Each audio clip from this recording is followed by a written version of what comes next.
Hi everyone, welcome to this session on daily news analysis. Today is December 24 and let's look at some of the news that is relevant for your CLAT and other law entrance examinations, some legal news, some news of national and international relevance that is expected that you might find in the form of passage in your examinations. Second. So the first news is very relevant. It's regarding the National Food Security Act. 81 crore people will get free food grains for 1 year. So till December 2023, free food grains will be provided. The Union Cabinet has decided to provide free food grains to all 81 crore beneficiaries that are covered under the National Food Security (NFSA) for 1 year. The beneficiary families, which used to pay 1 rupees for course meals, 2 rupees for wheat, 3 rupees for rice per kilogram, will now get 35 kg of food grains a month free of cost for the next 1 year, and others will get 5 kilograms free each month till December 2023. The center has estimated an additional amount of rupees 2 lakh crore for this scheme. Speaking after the cabinet meeting, Union Food Minister Piyush Goyal. See, whenever we are reading the news, please read these names very carefully and try to remember the names. Who is the Union Food Minister? Piyush Goyal. He said that the move was yet another reflection of Prime Minister Narendra Modi's pro-poor stand. He said that for 28 months, the Prime Minister Garib Kalyan Anna Yojana (PM GKAY) ensured 5 kg of food grains for free for the poor. This is another remarkable decision of the government. The Prime Minister has taken a decision to provide free food grains for 81.35 crore people who are covered under the National Food Security Act. Mr. Goyal said, adding that the entire expenses of the scheme would be borne by the centre. He also said that though the economic situation after the pandemic was normal, a decision was taken to extend the benefits of Antyodaya Anna Yojana, PMGKAY, and the NFSA to more people by merging these three schemes. The PMGKAY, launched during the lockdown in April 2020, was scheduled to end on December 31st, 2022. However, it has now been merged, and the complete this thing is scheduled till 31st of December 2023. The center has been maintaining that the country has adequate storage of food grains to meet the welfare schemes. The opposition has also been urging the center to provide food grains for needy people considering the economic situation, inflation, and unemployment. The ruling BJP has used the schemes as a point for political campaign in the recently held assembly elections too. High Court has granted bail to Siddiq Kappan in the ED case. So the Allahabad High Court has granted bail to Kerala journalist Siddiq Kappan in connection with the Prevention of Money Laundering Act that was lodged by the Enforcement Directorate. The jail journalist moved the High Court after being denied bail by a Lucknow Sessions Court on October 31st in the Prevention of Money Laundering Act case. Hence, he has also been remained in prison despite being granted bail by the Supreme Court in September in an Unlawful Activities Prevention Act. The bail from the High Court means Mr. Kappan will walk free after more than 26 months since his arrest in October 2020, while he was on his way to Hathras, where a Dalit woman had died after allegedly being raped. Mr. Kappan was booked under various sections of IPC, the Unlawful Activities Prevention Act, and the Information Technology Act, apart from the Prevention of Money Laundering Act by the law enforcement agencies.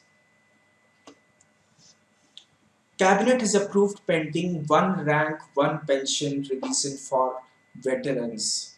The pension revision for personnel has been delayed since last July 2019.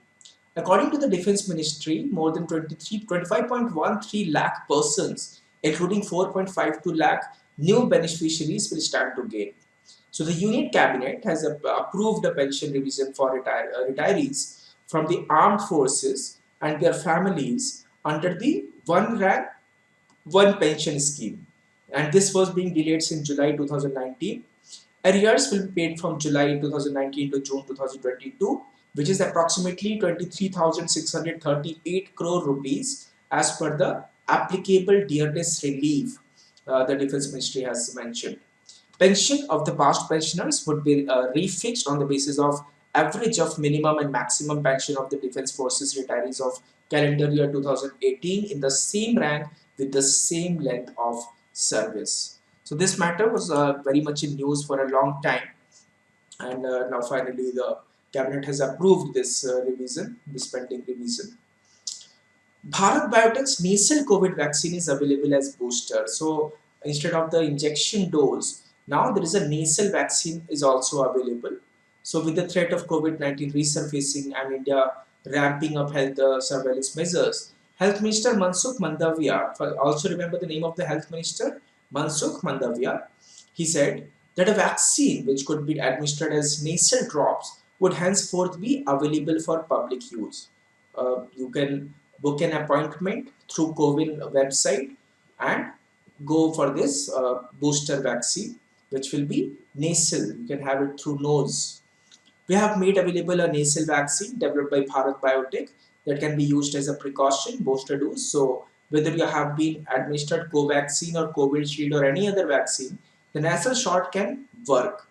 A spokesperson for Bharat Biotech told that appointments for the nasal vaccine would be available via the CoWIN website.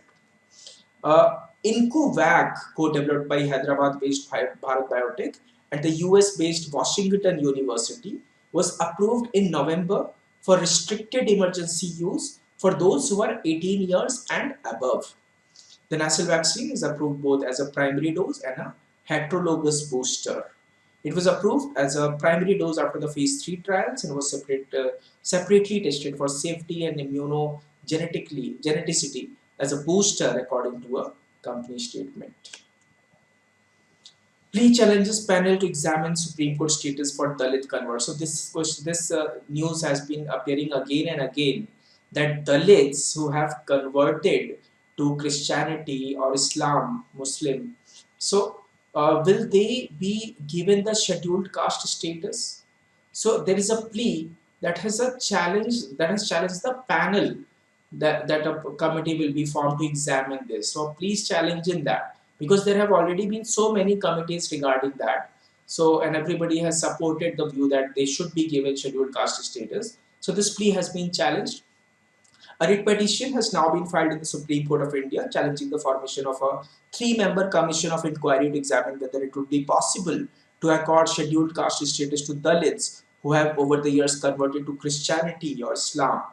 The writ petition was filed by Pratap Babu Rao Pandit, who is the secretary of Pradhividhar Sangathan, a social and educational trust registered in Pune, who said he was a Christian of scheduled caste origin belonging to the Mahar community. Praying that the functioning of the panel be stayed and the notification forming it be quashed, the petition argued that the centre has formed multiple commissions dating back to the first Backward Classes Commission's 1955 on this subject that has already pronounced the need for according SC status to the Dalit converts. The appointment of a new commission is with the wrong intention of delaying the justice and preventing and the petition pending in this honorable court.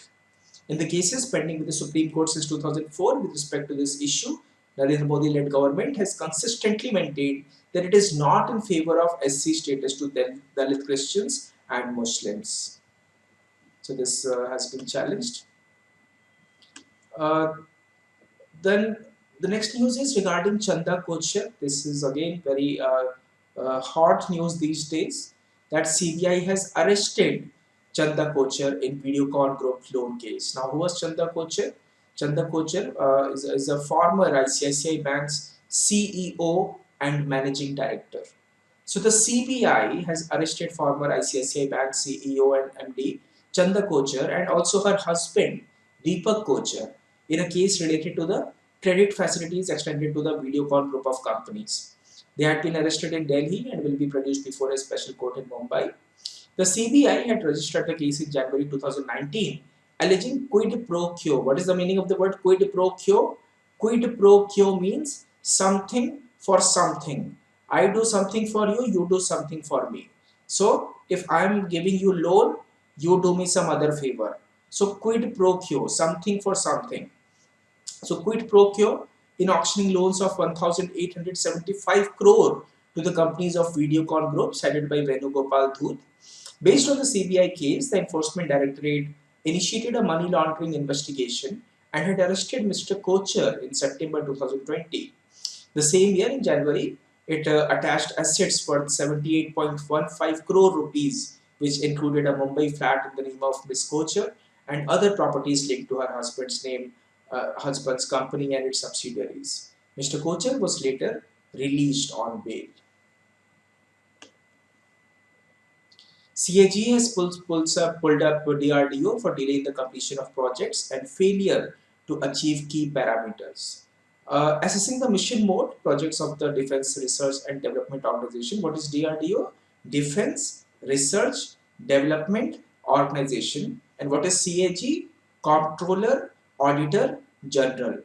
The Comptroller Auditor General has flagged time and cost, overrun and completion of projects, irregular closure of projects, declaring them successful despite non-achievement of one or more key objectives and parameters, and taking up of new projects for realizing the unachieved objectives of earlier closed projects declared as successful. So, although the key objects were not realized, some projects were declared successful. So, this practice is not something that that is acceptable. So that's why CAG has pulled up DRDO for delay in the completion of project and failure to achieve key parameters. Stating that there were abnormal delays in submission of administrative closure reports ranging from 15 to 112 months, the report said out of 86 successfully closed projects, in 25 projects, the transfer of technology has not been concluded and production has not started even after 5 to 12 years of successful closure of projects. So this was some important news for December 24. Watch this space for more important news. Every day we read with you the newspaper of that particular day, so that you know what are the important news, what is relevant for you, and what is not so important news for you. So see you in the next session with the next set of news that are relevant. Thank you so much.